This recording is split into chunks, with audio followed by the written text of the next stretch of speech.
കേന്ദ്ര ആഭ്യന്തരമന്ത്രി അമിത്ഷായ്ക്കെതിരെ ഗുരുതര ആരോപണങ്ങളുമായി ലോക്സഭാ പ്രതിപക്ഷ നേതാവ് രാഹുൽ ഗാന്ധി. വിദ്യാർത്ഥി പ്രതിഷേധം നടക്കുന്ന സമയത്ത് പാർലമെന്റിൽ വെച്ച് അമിത്ഷാ പോലീസ് ഉദ്യോഗസ്ഥരെ ഫോണിൽ വിളിക്കുന്നതും കേന്ദ്രമന്ത്രി ജിതേന്ദ്ര സിംഗിന് അമിത്ഷായുടെ കോൾ തുടർച്ചയായി വരുന്നതും താൻ കണ്ടുവെന്ന് രാഹുൽ വാർത്താസമ്മേളനത്തിൽ പറഞ്ഞു. പ്രതിഷേധത്തിനിടെ പരിക്കേറ്റവരുടെ ചിത്രങ്ങൾ പ്രദർശിപ്പിച്ചുകൊണ്ടായിരുന്നു രാഹുൽ ഗാന്ധിയുടെ വാർത്താസമ്മേളനം. ഡൽഹി പോലീസ് കേന്ദ്ര ആഭ്യന്തര മന്ത്രാലയത്തിന്റെ നേരിട്ടുള്ള നിയന്ത്രണത്തിലാണെന്നും അതിനാൽ വിദ്യാർത്ഥികൾക്ക് നേരെ നടന്ന പെല്ലറ്റ് പ്രയോഗത്തിന്റെ പൂർണ്ണ ഉത്തരവാദിത്വം കേന്ദ്ര സർക്കാർ ഏറ്റെടുക്കണമെന്നും രാഹുൽ ഗാന്ധി ആവശ്യപ്പെട്ടു. When we were at Parliament House,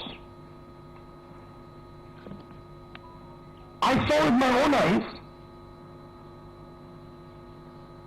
Amit Shah calling the police officers, Home Minister G on the phone. I saw it with my own eyes. I saw